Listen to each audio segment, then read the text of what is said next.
Hello mga kanik chains! Nanasad tayo i-transfer nga kamatis. Aka ni siya nga mga kamatis mo ni siya itong mga nalata. And then mo ni ang dagko nga seedlings. So kani akong i-transfer. So i-try na to nga walay supot-supot dia. Diretso lang tisok sa to ang yuta So karong buntaga ni siya nahitabo. And then nindot kay mananom kay landong paman. So, diha ko nagbutang rapod sa baba sa mga saluyot. And then, gipag-ugsukan ako para matimanan ako ba kay basig matumban ako, di ba? Kay dili ba gyud ni makita dayon kay perting gagmaya pa ni akong kamatis. So, unta kaluyan makabunga na ni puhon kay para na pod tay ma-harvest. Kay gusto gyud nako nga kanang ang mga gulay nga ako ang pangkaunon or panglutuon is naara sa akong palibot. Kanang dili na bitaw ta mo gasto. So, sa krisis sa panahon karon, diri na ta makatipid kay daghan naman tag mga alugbati diha, mga tinangkong, ana pud tay umaabot nga okra, then saluyot, pagka manadugangan na pud og kamatis, and then ana pud tay malunggay, tapos sa kapatanom na pud tag talong. So ang kulang nako ani is tanglad. Ana ako ang ugangan is naa daw sa ilaha kay nakitaan ko kay ganina niya nga nang limpyo sa ako ang garden.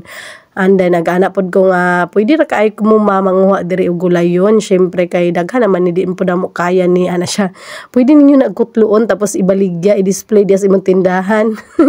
So gamay pa man jud ni so di pataka display ana. Inikabot sa panahon nga daghan na gyud kay nga dili na jud makaya natog konsumo, pwede na kay nato na ibaligya, di ba? So makaginansya pa ta o makakwarta pud ta sa umaabot. Mao ni nakanindot bitaw kung naatay mga tinanom sa atong palibot kay anytime pwede nato makuha o pwede nato maggulay kay kabalo pud ta nga limpyo ni siya, and then walay halong chemical, di ba?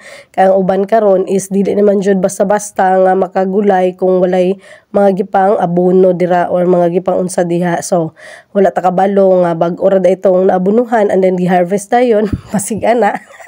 Buot-buot bitaw oy.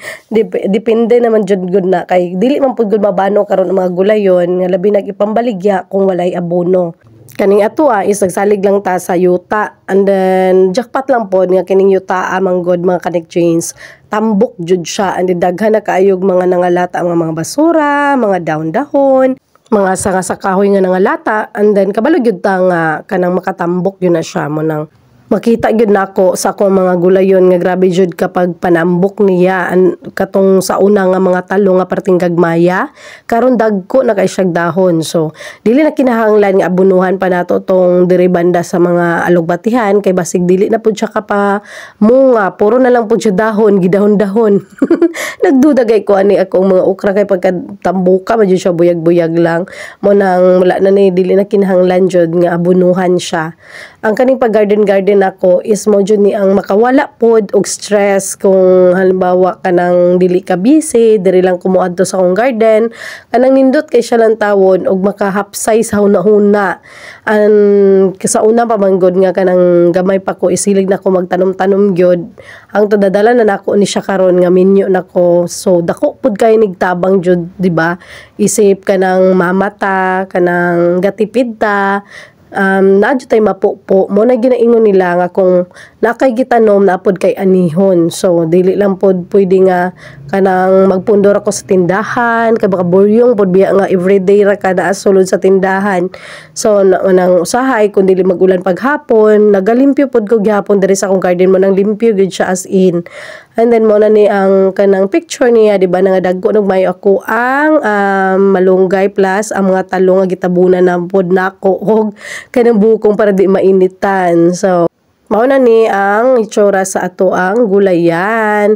Super dagko na gyud og daghan na jud siya nga baga nagmaayo ang mga alugbate. So mao ni ang bag-ong tinanom nako nga kamatis, unta mambuhi ni sila og makaharvest ta puhon kay para dili na ta magkumpra-kumpra pa. So kay naa naman diri sa tong garden, di ba, mahal magud kaayo ang mag palitunon jud karon. So dako kayo nigtabang isip mga mami, nanay, mama diri sa Panimalay.